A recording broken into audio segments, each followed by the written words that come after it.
Hey guys, it's Eric with the Middle Park Minute, where we're throwing strikes and getting likes, hitting dingers, and getting listeners back again with another episode talking Brewers like we like to do. So we're going to talk about the division champs today. Of course, this podcast is available on all of your favorite podcast platforms: Apple, Spotify, Google, Amazon, iHeartRadio, Castbox, just to name a few. YouTube, Rumble. Smash that like button, subscribe, share this with your friends, guys. We didn't get our like. Nope, didn't work. I don't know. That was some weird trick that happened yesterday with that little bubble that popped up. Weird stuff. But anyways, every day 5:30 a.m. Central Standard Time is our upload time. We're gonna try and do live videos again in the off season. We're gonna bring on some special guests. We're gonna do all the things that we'd like to do here at the Miller Park Minute. Stay tuned. Stay with us. We're gonna be improving the show, making the show better. We have scripts written for the off-season videos. So we are going to continue to deliver quality, positive content about the Milwaukee Brewers. And it ain't going to be the stuff that you get from these radio hosts and these guys out there that are just spitting out garbage, to put it lightly. But that being said, let's talk about some couple things today. Today we're on deck. We're going to talk about Craig Counsell. We're going to talk about the big three. Potential free agents at the end of the 2024 Milwaukee Brewers championship season. And then we are going to get into just some general opinion about the crew and where we stand, and talk about what's coming here for the Miller Park Minute. So first and foremost, Craig Counsell's contract expires at the end of this month. So at this juncture, we are going to be going into tomorrow's the 20th. So we have basically 11 days before we know what's going to happen, if they're going to make an announcement on the 1st of November, or wow, that just struck me when I said that the 1st of November is coming. But we're going to talk about what I think, my opinion, my take on this. Craig Counsell has been the manager now with us, has led us to, in 5 of 6 years, the playoffs. Yeah, he makes some bonehead calls. He makes some bad decisions from time to time, but I think we have to look at Craig Counsell's managerial record as a whole and really realize that the guy has done great things for this ball club. And quite frankly, it's just going to be weird without him. Now, the rumors and speculation have been flying since we knew David Stearns was going to the New York Mets. A lot of people have said that it would just make sense.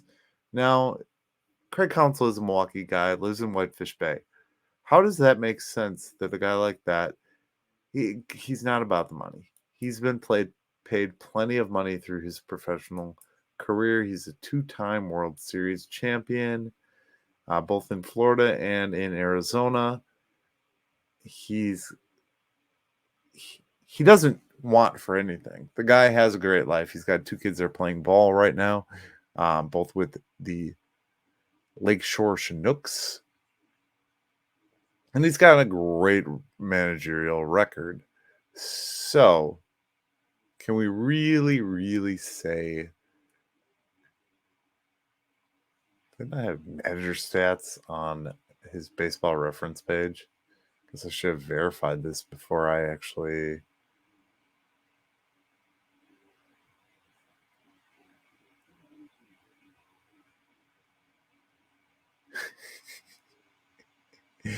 Oh my god, I didn't look at his managers to see. Hold on. Is there a separate tab? Manager stats. There's a separate tab. I was wrong.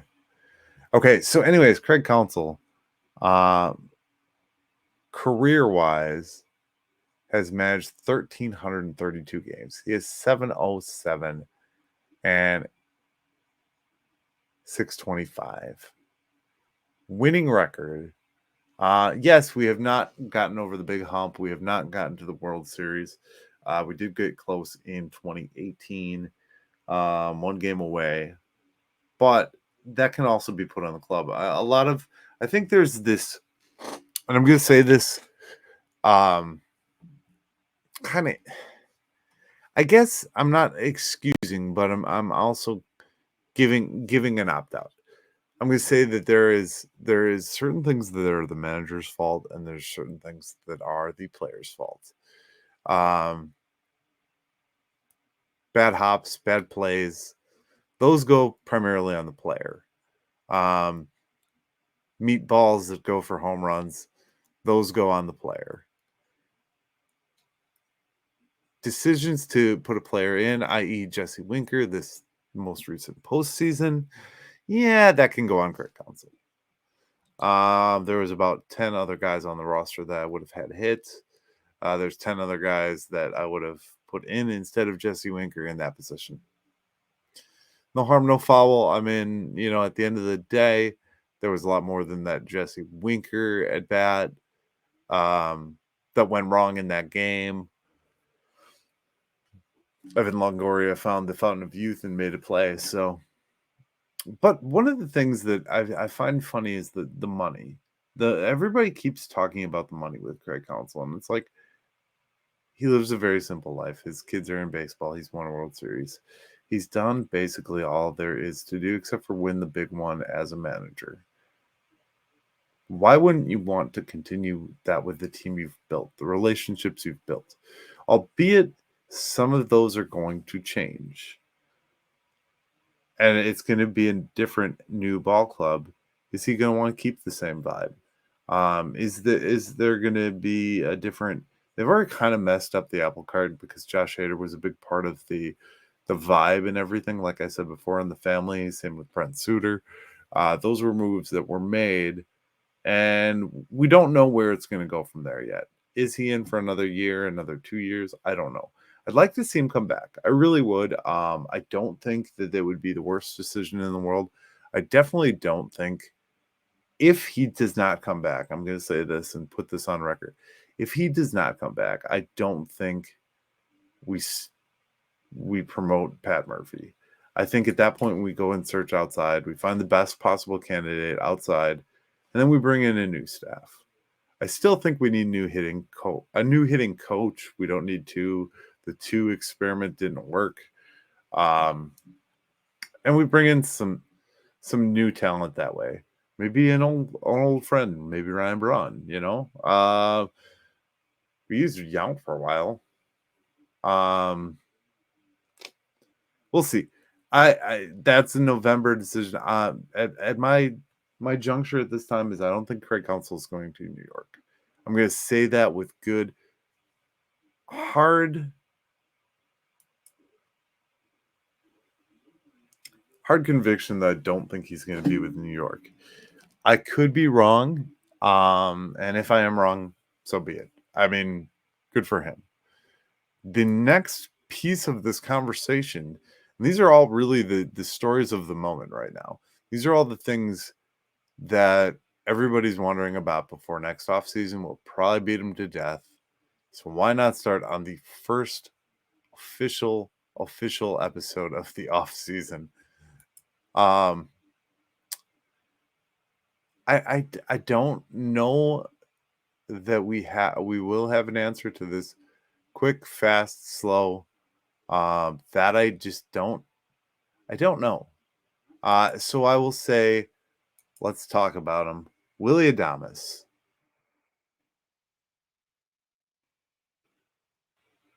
Brandon Woodruff, and Corbin Burnes. Now, Corbin Burnes was told he was not being traded in the middle of the year, which helped him settle down. I think that was a big piece. Building the relationship between Matt Arnold and Corbin Burnes. Now, Matt Arnold and Corbin Burnes need to go to the negotiating table again for arbitration.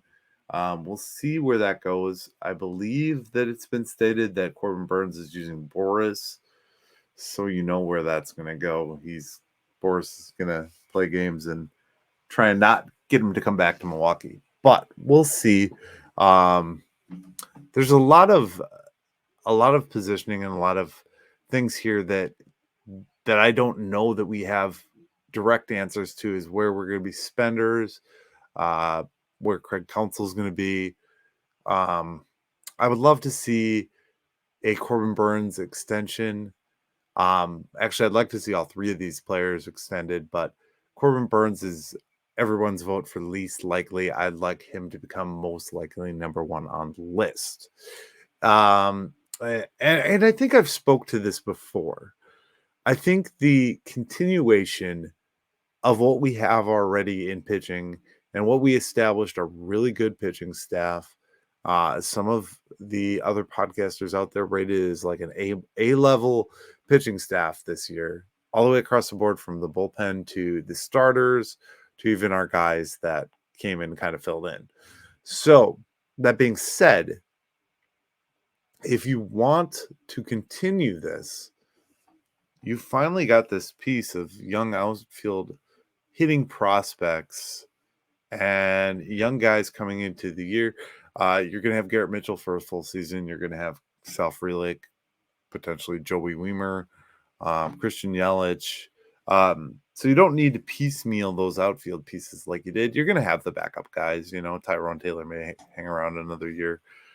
He's a non-tender decision, but we'll see where that falls. We don't have the Keston Hero monkey, where Keston plays in the good in the minors, but not in the.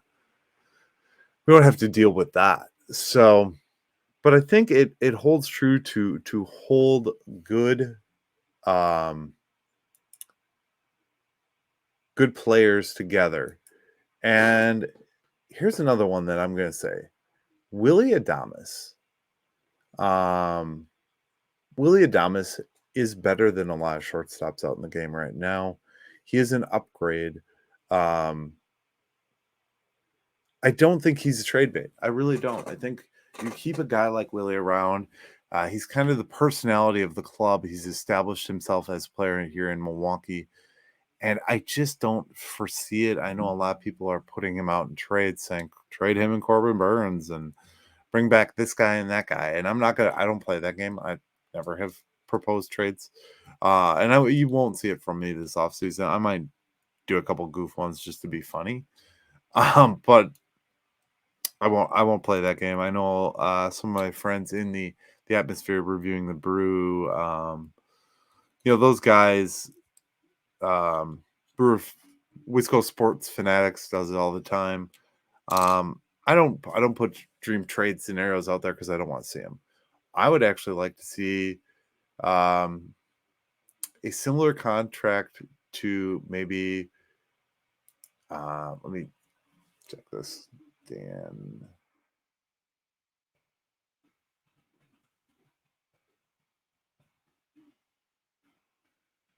Let's see what Dansby got. Dansby is kind of a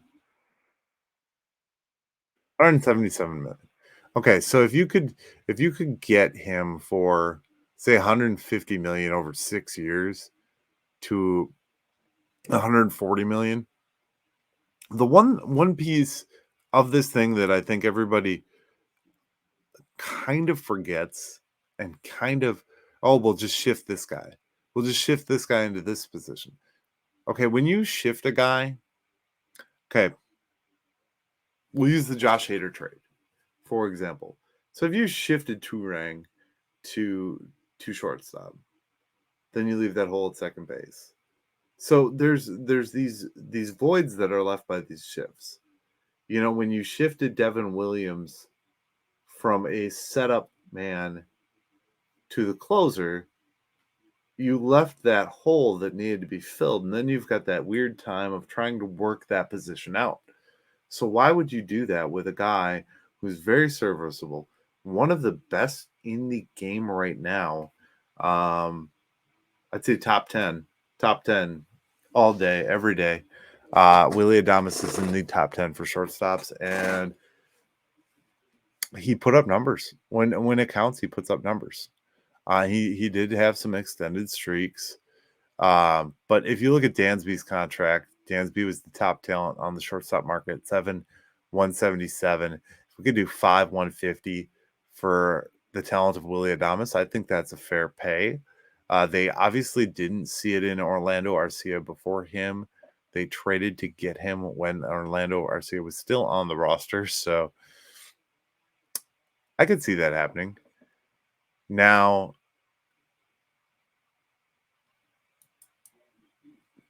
I'm gonna look it up.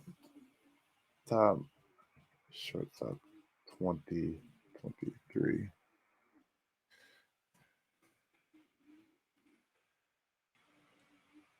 I'm using the list from pitcher to tell us what the top 10 shortstops. Bobichette, Xander, McLean, Trey Turner, Dansby, Crawford, Gunnar Henderson, Bobby Witt Jr., Francisco, and Corey Seager. So I didn't rate him in the top. But I don't know when this article is from. Let me just get a date. 9/15/2023. So, okay. According to this article, he's not in the top, but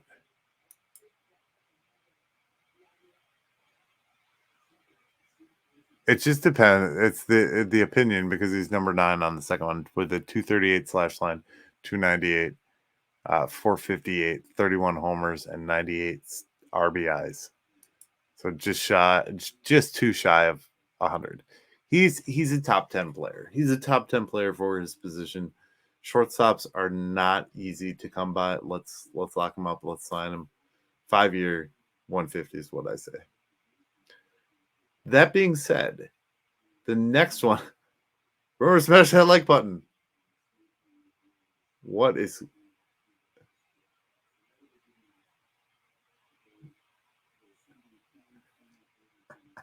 okay? This AI or whatever's going on here is wild. It just set off fireworks behind me. I don't even know what that means. Maybe it's just like a periodic thing that's set up. I don't know. I didn't look into the settings of this, so if you're watching the video feed, you can laugh along with me because it's funny and it's random. The last guy I want to talk about on this list of the big three is Woody.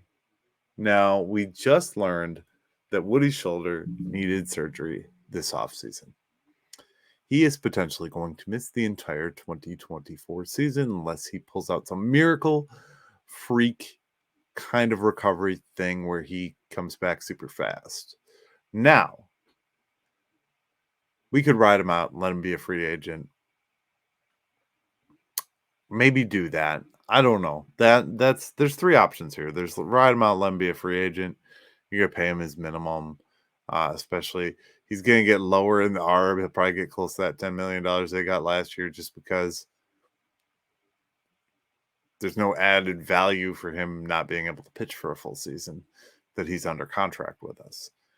Or here's another option that they could do. They could extend him for a 2-year deal, give him a front loaded, say 15 mil the first year and another 5.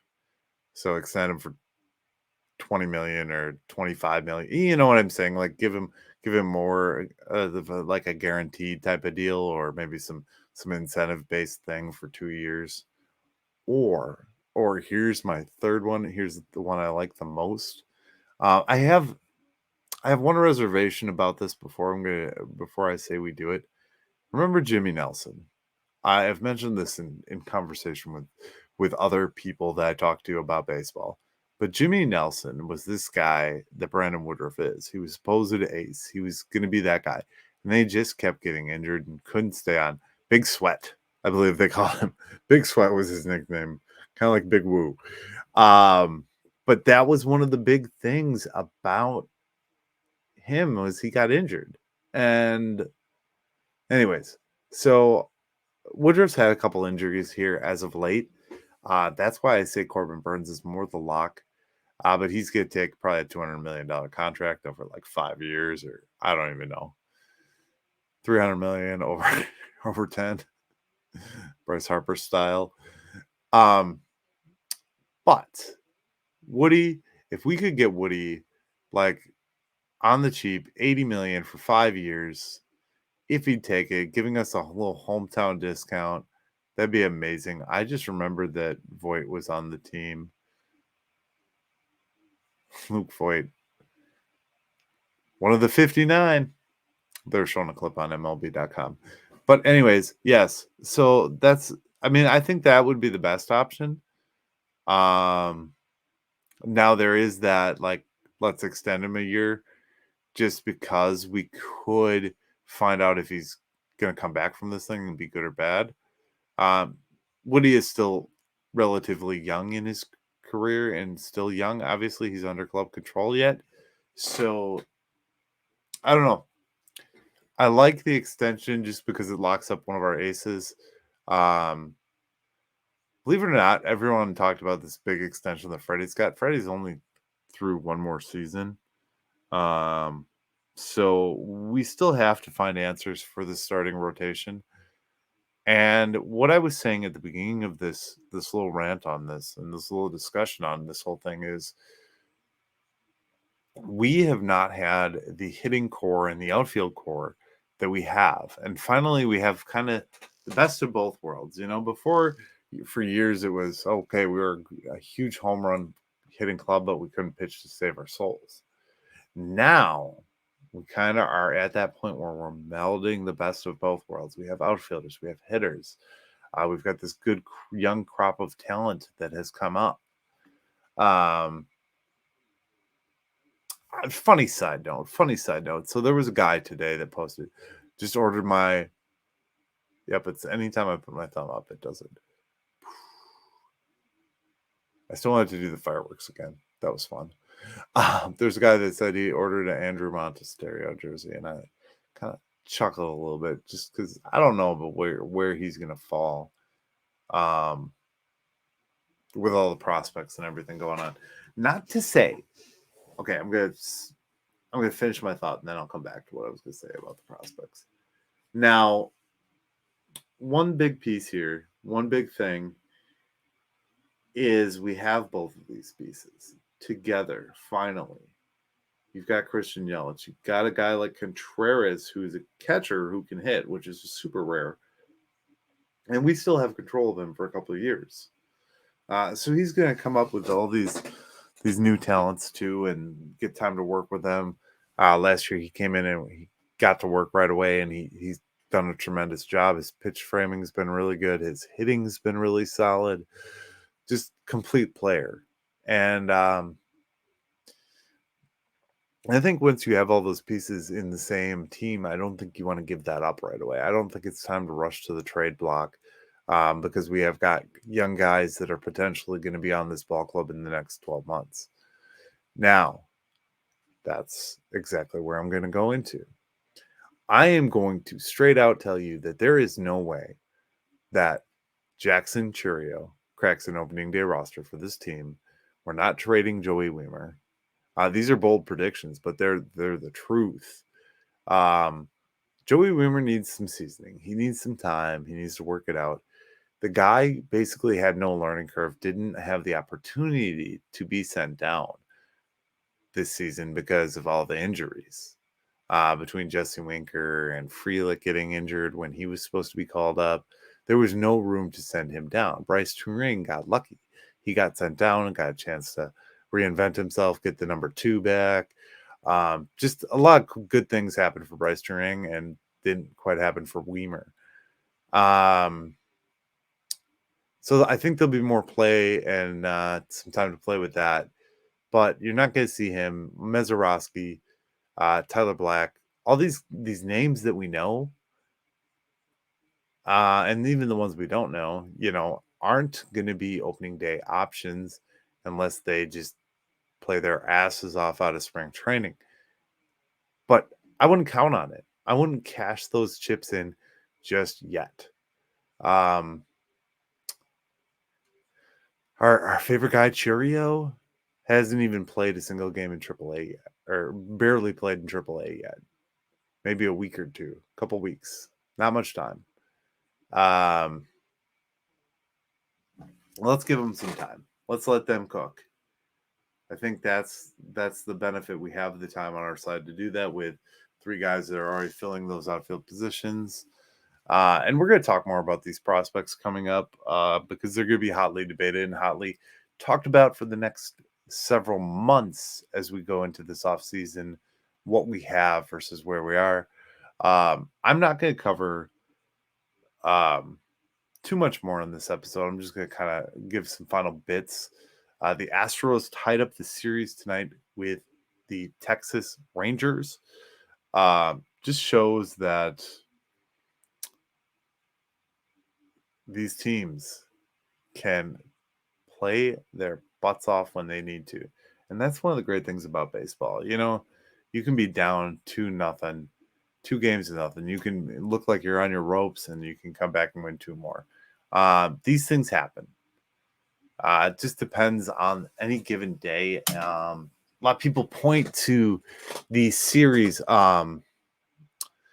these 3-game playoff series as like bad things for baseball and the long layoffs and stuff like that. I'm not going to say that. I don't think that they are. I just think that that's the format that they've gone with.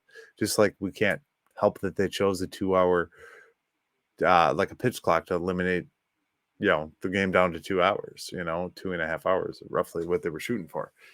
You can't control those things. Did those things work out for the better? I think a little bit, yes. My fear is the automated strike zone. We'll get into that in a future episode where I talk about the automated strike zone and the pitch clock and how the progress and where I think baseball should go as a whole. But that being said, Astros Rangers not up 2-2. Philly lost tonight, so it's 2-1 in the Philly Diamondback series. Just a little update.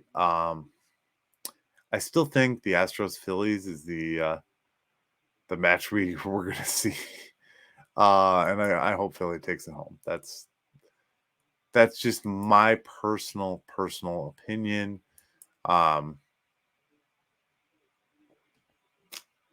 Yeah, that's where I think we're going to go with that. I mentioned I was going to talk about the future of this podcast and what else we expect to see coming. Like I said, I'm going to talk about other sports and other headlines and other things that I see coming across the board and just kind of things that I see humorous.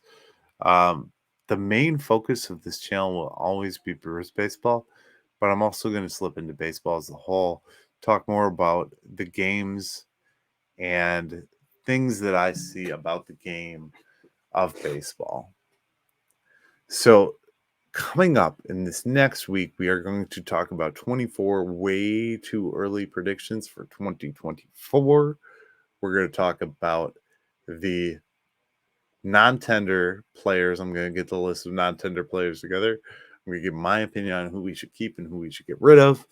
We're going to talk about the comments of our main man, Matt Arnold, and where we think David Stearns.